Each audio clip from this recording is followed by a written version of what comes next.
Donald Trump Jr. visits Arizona and lays the groundwork for a visit from his father. When you look at the problems that we have as a country, it's you guys. It's the millennials. You guys are going to get stuck with this. But the latest polls show Hillary Clinton inching ahead. Tonight, how the Grand Canyon state became a battleground state. And Newt Gingrich battles it out with Megyn Kelly over sex and scandals. I want to hear your words, Bill Clinton, sexual predator. I dare you. Say Bill Clinton, sexual predator. Mr. Speaker, disbarred by the Arkansas bar.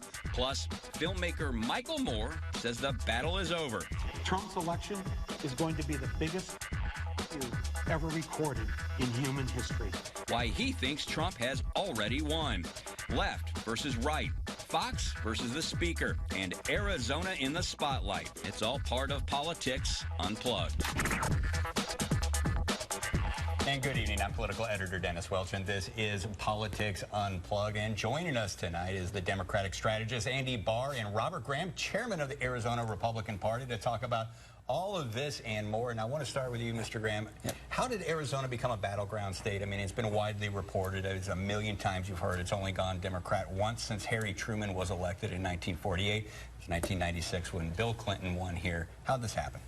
Have no idea. You know, I still fight, and I still hang on to the reality that I believe it's still a Republican state. I mean, if you go from 2014 to where we are today, and the movement we've seen in voter registrations, and even now when we're seeing the early ballot returns, we're very confident it's still a very Republican state. If you think it's still a Republican state, you don't have any idea how it's got to say a lot then for the guy on the top of the ticket, then turn a lot of voters off. Those are your words. You know, you look at this. I'm just reading it too. I'm reading into what you're saying here. Let me tell you, I wouldn't agree. I would say that right now you've got an election that is unbelievably dynamic and never-ending as far as the movements. I think two things have happened. One, Democrats are doing more on the ground to sort of build up their infrastructure, register more voters, but that hasn't quite caught us up yet. We're still 180,000 registered voters behind. If we keep up current pace, we're hoping to get on parity in 2020, 22. But, you know, I got to thank Republicans because Donald Trump is running a hell of a campaign for us. Better than we ever could before. There's two things Democrats need to do to win statewide. Bump turnout among Latinos and convince moderate white women in suburbs to vote for Democrats. Donald Trump is the perfect candidate for that. Yeah, I do. I mean, that's great that you say that, because when we look inside, the Latino voters that we're getting feedback from in southern Arizona specifically, the heavy concentration areas, we're hearing the Democrats have forgotten all about us, and they actually take our vote for granted. The Republicans never come down here because they believe that the Democrats have the vote. And so when we're down there and actually working, when we're down there working, they actually appreciate that, and we're seeing more and more people come to the fold. But as far as suburbia women and stuff like that, when we're doing our surveys, we're finding that they actually... Why is Donald Trump coming here so late? We just heard that last week that he's going to be here over the weekend. It's because he's losing. That's why. Not in Arizona, he's not losing. You can keep dreaming. You know, one day you'll wake up and you'll see this big, bright blue umbrella over your head, and you'll realize shouldn't he be spending his campaign time then, according to you, if he is going to win the state and he is ahead, shouldn't he be using his time more in states that is more competitive? This is one of the things that I've said, actually. We're so excited when we hear Hillary Clinton's buying time on the air, when she has these supposed 160 people that they've brought in from out of state to pay for and such for work. They're in state. They're here. No, I know that. They're people that are. You brought tons of people from out of state. I mean, they've said it multiple times. So, anyways, I'm glad he's happy to do that. But the reality is, Andy's having a great time over here. He is. I like it. You know, maybe it's Prop 205 or something like that. But it's. But the reality is we're in a place right now where we want to have the best possible outcome, and we've been mobilizing for 4 years, not 6 weeks. We have millions of calls out there. The feedback we're getting back, and then the early ballot returns point to a decisive victory. So right now you can be confident, you can laugh, but the reality is we're going to have a great outcome. We are way ahead of where we were in 2012, where we fell only 3 points short of winning a Senate seat in the early ballot return. In terms of on the ground, you guys are talking about surveys. We're actually talking to people at the doors. We have 160 paid staff by the Arizona Democratic Party. How many paid field staff do you guys have? I saw 5 in a report recently that Trump's coming up with. We've got 140 paid people on the ground. just documented But that's state. That's not Trump people. Yeah, but we don't need it. Here's the thing that's really interesting. But Trump doesn't have many people. Hillary Clinton. If Trump didn't need it, why is he coming here? What is the state party's effort? What is our job? Our job is to get Republicans elected. So when you work smart with a campaign, that's how you actually have great outcomes. So you can say, hey, here's the party and here's the candidate. And quite honestly, I can't imagine people meshing well with Hillary's campaign because of who she is and what they've got working around her, given all the emails. But legitimately, the outcome is amazing. The other thing I'll tell you is that he talks about 160 paid people. Donald Trump in Arizona has 12,000 volunteers. Volunteerism is so much more powerful than somebody and that if that's is being organized as effectively as his campaign, I'm happy to hear it. Well, in Arizona, it's our organization. Hey, you guys thought you were going to sweep 2014, and you got miserably defeated, beat down. All right. Let me step in here. Let's move this forward. Now, you brought up the idea of turning out Hispanic voters. A lot have been made about that. Now, Jan Brewer recently spoke a little bit about that, got herself a little bit of hot water because she was asked if Latino voters would come out and vote. She says, nah, they don't get out and vote. They just don't vote. And that's what she had to say about that. She later kind of apologized for that. But we have seen in past election cycles that the Hispanic vote has not turned out in the numbers that you guys had hoped for. Now, that would hurt Hillary Clinton. Yeah, it absolutely would. And look, that has been a problem for us. That's been like sort of the big piece that we're trying to figure out election cycle after election cycle. I would say, though, that better than any effort we could make is just Donald Trump opening his mouth and talking about Latinos. It's been fantastic for us in terms of encouraging more young Latinos to get involved in politics, help us organize these communities, and hopefully turn them out big on election day. Yeah, and we've seen one Arizona. They've claimed that they've registered 150,000 new voters, mostly Hispanic voters.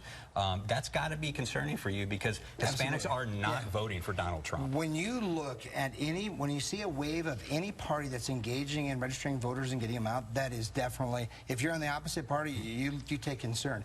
The one thing that's been, we did that 2 years ago where we had paid operations as well as our volunteers out there. This cycle, it's been organic increases. He talks about 180,000 people. They did this and they tried to close the gap. The gap only closed by 5,000 voters. So that gives you an idea. Again, you have organic growth and you have pushed growth. Look, the Hispanic population, 31%, 50% are under the age of 18. It is legitimate and they are a big productive part of our community, and every party needs to engage them to make sure they What's the percentage of the Hispanic vote in Arizona that Trump is going to get? Have no idea. Yeah, I don't think it'll be a little more than you're zero. going to be surprised. I mean, I think, again, when we see the returns in Pima County, which has a heavier density as far as Latino voters, and in other parts of Arizona, we're seeing a lot of ballots returning. And I'll tell you what, you'd be surprised. I think people right now are overconfident in different demographic voting, and we haven't taken anything for granted. And that's one of the reasons why we'll step into this with victory. I will give the chairman credit on something. If all Republicans talk like that about engaging with Latino voters, we'd be in a lot of trouble. But they don't.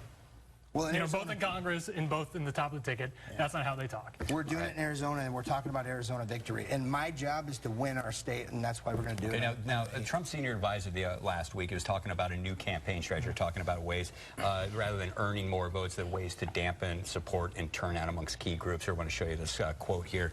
It says, it says to suppress the vote by idealistic white liberals who might have been attracted to Senator Bernie Sanders. The campaign would highlight Clinton's support for the Trans-Pacific Partnership trade deal. Are you concerned about dampening support here amongst voters, and how would that hurt Trump or Clinton more? Well, I think the reason they're talking about this is the only hope Trump has of winning this election is if Democrats don't show up. That's it. The reason he's coming here is because North Carolina's put in the bag for Democrats, Virginia's put in the bag for Democrats. The map has shrunk to such an extent that we may win we could lose all the swing states and still pull this off. And that is true. I mean, if you look at the map right now, if Trump did sweep all those swing states out there, we're talking about Ohio and Florida, North Carolina, some of those states, Arizona, he would still be short of the 270. See, this is one of the great things about talking like this and having kind of the inside perspective as it relates to politics. In North Carolina, for instance, Mitt Romney at the day of election was 300,000 votes behind and won that state as the same day voting. Now Trump is ahead. You look at states like Michigan, they're never ahead. He's ahead. He's way down in early ballots. The polls show him losing by 12. The polls. You know what's so fun for you to talk about polls and we talk about polling bias? I mean, I'll tell you what, all the emails, even Podesta's emails with Atlas and talking about polling bias and how they're oversampling. I'll tell you, anybody that's watching polling right now and they're using that as their barometer for outcome, they've got to recognize this is not a traditional election. You guys aren't a party that's driven by data analytics. What they're talking about in those emails is you get a bigger sample of a certain part of the electorate. Oh, come so on. So it's a statistically significant sample. Again, here's more of the same, trying to sugarcoat something that's actually pretty toxic. Here's like, behavior. if we could create like the truth as physical manifestations, here's where you are, and here's like the actual truth. Oh man, we'll talk on. Hey, we'll talk on November 8th, and we'll see how it goes. Arizona will be a red state. It will maintain a red state. We've made tremendous progress as it relates to all the communities. You can't deny this. I mean, look, you haven't had people on the ground. When you hear the chairman of the Democrat Party say that the last couple weeks they've started to engage their ground game, come on, you're 4 years behind. So how is this all going to turn out, though, for McCain and Kirkpatrick in that race right there? It doesn't look too good right now for Kirkpatrick. You know, the one thing I would say, though, is that Kirkpatrick's closing. We're seeing that in internal data. We're seeing that all over the place.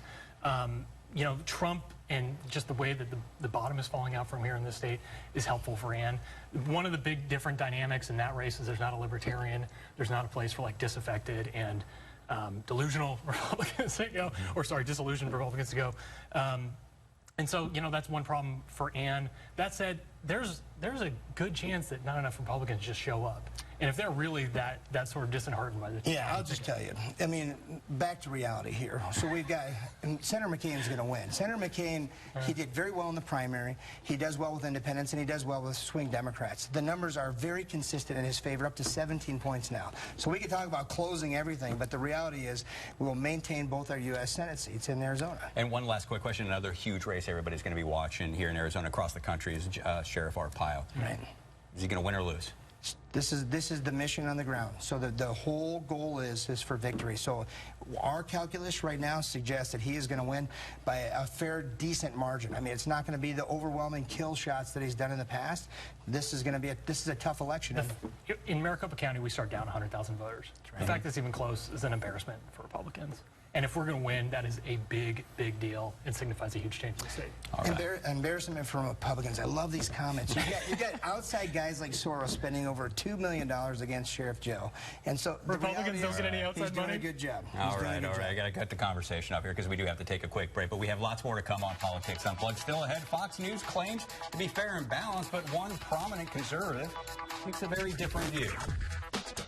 You are fascinated with sex, and you don't care about public policy. Now, that's what I get out of watching you tonight. Still ahead, the speaker speaks out about sex, scandals, and the news. He is the human Molotov cocktail that they've been waiting for.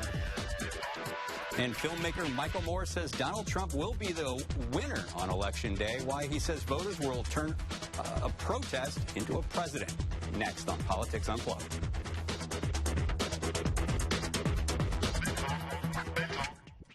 Who's to blame for their son's death? You believe she would want your son to be dead? Yes. You sorry son of a... Let me finish. You are finished! New Dr. Phil, Monday at 3 on 3TV. Small businesses squashed as downtown Phoenix booms. It's kind of funny how the multi-billion-dollar company, and they don't have to pay. How the worst-kept secret about these downtown high-rises has left little guys everywhere feeling Thursday at 9. Push a little button and you get hot chocolate. Push a little button and you get some tea. The world's gone mad just pushing little buttons, but what about you and me? Today, Cox has internet so fast it can power whatever amazing tech the future dreams up. You push a little button. 100 times more powerful Gigablast internet is here. Bring on tomorrow. Arizona needs clean, affordable energy. That's why Boyd Dunn, Bob Burns, and Andy Tobin are running for Corporation Commission. Arizona's sustainable solar team. They'll work to keep electricity costs low and support clean, sustainable energy. Dunn, Burns, and Tobin know that Arizona's power grid must be reliable, and they'll represent Arizona taxpayers, not out-of-state special interests. Boyd Dunn, Bob Burns, Andy Tobin, Arizona's sustainable solar team. Kids don't know how to act fake. I like your face. So we're learning to be more like them. Removing artificial flavors and colors from General Mills cereal. I like his face. You said you wanted to feel better about your cereal. General Mills Big G cereals hear you. That's why we say yes to whole grain as our first ingredient. And no way to high fructose corn syrup. So no matter what your favorite is, you can feel good about General Mills Big G cereals. For Corporation Commission, Arizona needs Bill Mundell. Mundell is fighting to protect consumers from unfair utility rate hikes. He's fighting against special interests and big electric companies that want to control the Arizona Corporation Commission. Bill Mundell will fight corruption and bring ethics and transparency back to the commission. And he'll protect Arizona's 10,000 solar jobs to keep us a national solar leader. Bill Mundell is the champion Arizona needs. Vote Bill Mundell for Corporation Commission.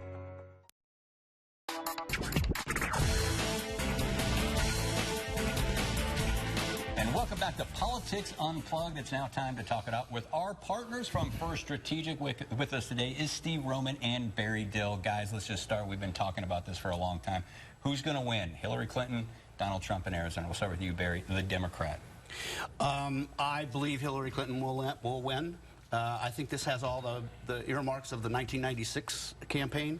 Her coming on next week, or this week on Wednesday, will energize the base and get the base excited. That's exactly what happened in 1996. Bill Clinton made a last-minute visit, and I think it'll ultimately get her over the top. She's been going all across the country, obviously, in this final sprint to the finish, and she's trying to help down-ballot candidates. Is that smart, considering that we're seeing the polls tightening?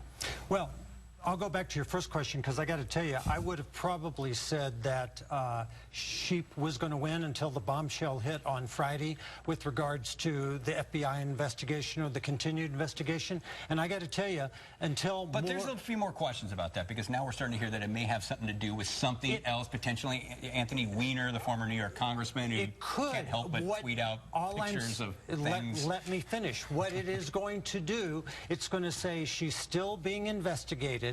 And there's a lot of Republicans who may not have gotten out and voted because they were just sort of became, you know, I don't care what's going on. And now they're going to get mad, and they may turn out. And I think on the margins, that could be enough to flip it back to the Republicans. WikiLeaks convinces people to go to Trump.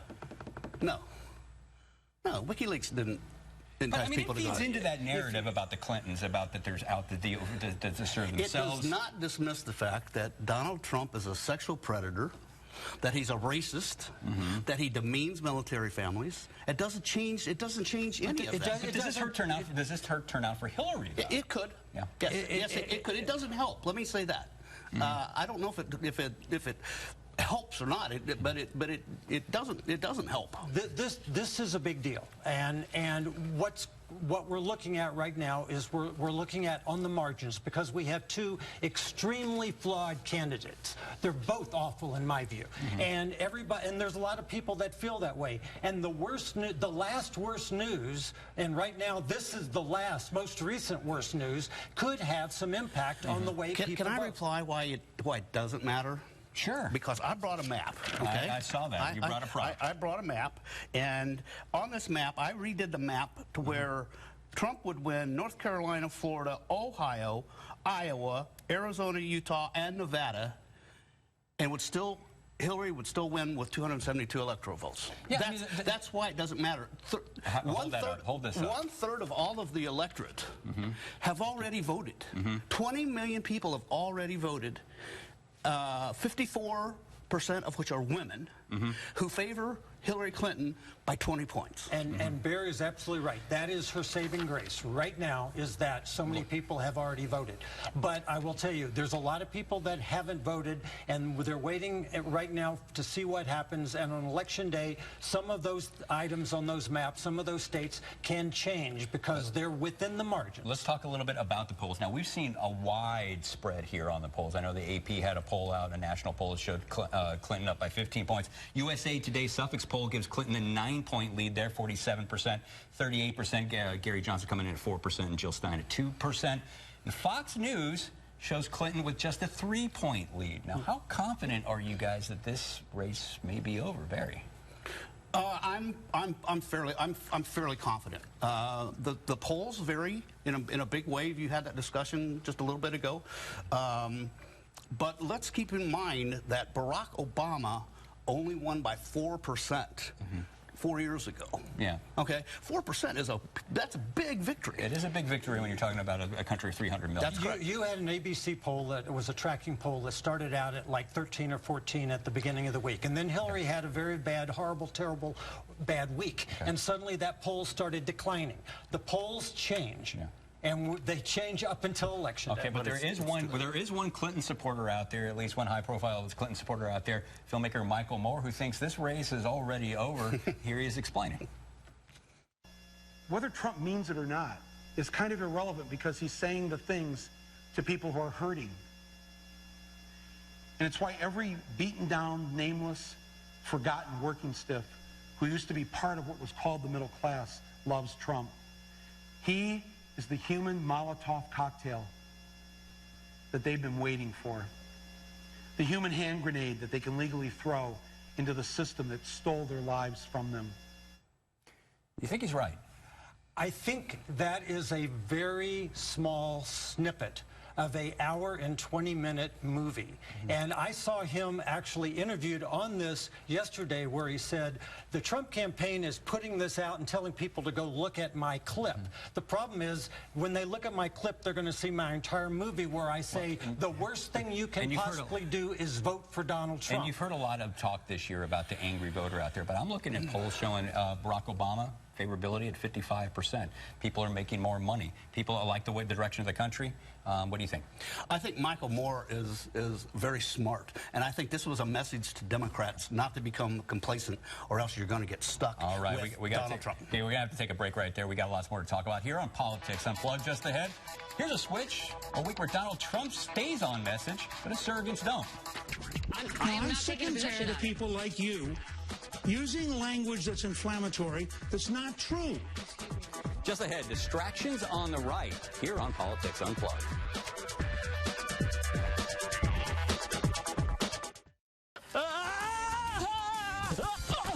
Whoa!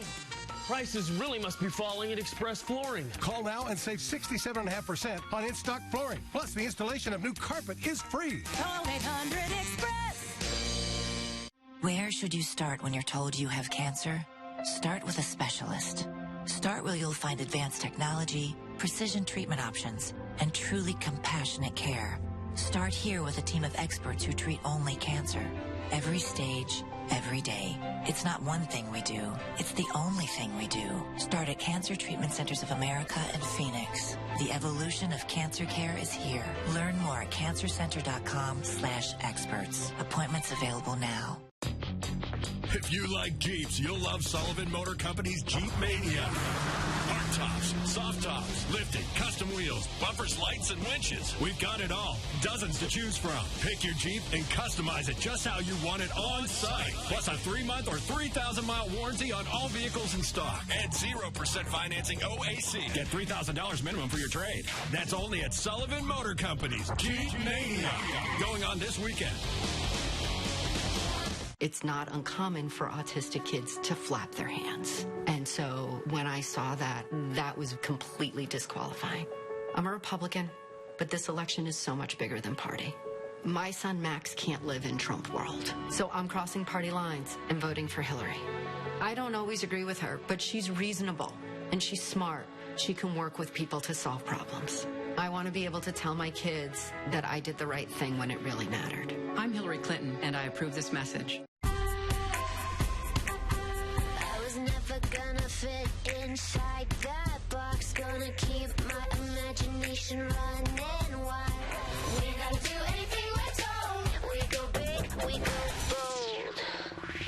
bold. With over 80 bedrooms and dining rooms and 150 living rooms, we've got stylish selections for everything you need. These deals end today, so hurry in to the Living Spaces Fall Clearance Event. We go bold. It's your turn to nominate the special teacher in your child's life for the 3TV Silver Apple Award. Submit your child's essays about why their favorite teacher is deserving. Sponsored by your local Arizona dairy farmers and only on 3TV.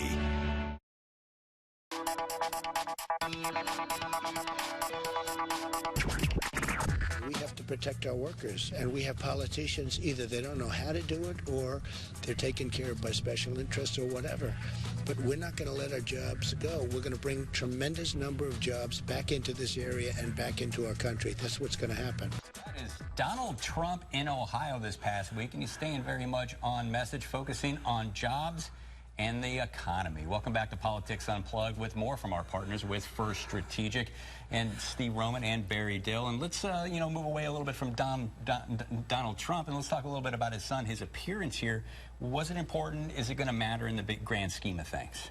I don't think it matters one bit. First of all, it was gauged to be at millennials. The crowd, from what I was able to see, wasn't all that big anyway. I think he probably got more mileage out of helping the lady out of gas than he did by... That was a pretty good moment for him. But I think that was his best moment, his only good moment. Yeah, he's out here trying to gin up support amongst millennials. Did he do it? I doubt if he had a great impact on that. I think he was setting the tables for his father to show up. Yeah. Let's talk about Trump. He's going to be here on Saturday, a day before this show airs, actually. What kinds of things are you guys going to expect from Trump while he's here, and why do you think he's here, Steve? Well, I think he originally came here for what was discussed in the first segment, to shore up his what should be a red state, to shore that up. And I think with all the changes that have taken place in the last 2 or 3 days, I think that's what you're going to be hearing about. You're going to be hearing about that a lot, and I think that probably will help to shore up this state. I think he'll bring a tremendous hyperbole to his speech, and it will have very little impact on, if he's defending Arizona this close to the election, he knows he's behind. Now let's talk a little bit about this exchange here on Fox News. A lot of people talking between Megyn Kelly, the anchor of the show, and the former speaker, Newt Gingrich. They're talking about a whole lot of things here, like sex scandals and whatnot. Let's take a listen to that. You know what, Mr. Speaker, I'm not fascinated by sex, but I am fascinated by the protection of women and understanding what we're getting in the Oval Office. And I think the American voters would like to know. And therefore, we're going to send Bill Clinton back to the East Wing because, after all, you are worried about sexual predators. Wow. You can say a whole lot about the messenger there with Newt Gingrich making that kind of comment, but we won't get into that. But, as someone, what do you think that means there for the Republican Party? A lot of people see that as kind of a harbinger of things to come, the type of arguments you're going to see post-election. Well, I think that was, I thought, a disaster for, frankly, the Republicans, because they need women votes. And what was discussed at that point in that particular segment turned off probably every woman that was watching. And, so it was just a bad idea for Gingrich to be getting into that discussion. I was going to say, Mr. Gingrich is talking about, sex, and Megyn Kelly saying, look, these were sex, we're talking about sexual assaults. It's a lot different. Gingrich knows a lot about sex. He's been married 3 times, right? Yes. Right? Yeah. So for him to cast aspersions is the height of hypocrisy about Megyn Kelly. And again, it just shows the misogynistic nature of the Donald Trump campaign. But Gingrich also brought up another interesting point here. He says, look, media spends a lot of time covering Trump and his foibles and his controversies, but we're not doing a good job covering the WikiLeaks story. Do you think that's fair criticism? I think it's totally fair criticism, and I think he's absolutely right in that criticism. He could have gone about it in a completely different way, because once again, he got lost in what basically the emotion of what was being said, as opposed to about 20 seconds left here. The foibles from the Trump campaign are so numerous, they can't cover. You guys can't cover all of them. So no, he's completely out of line. On top of that, many would say that the press gave him the upper hand in the primary over the other 16 candidates. All right, well, that is all the time we have tonight, but be sure to join us next week for more Politics Unplugged.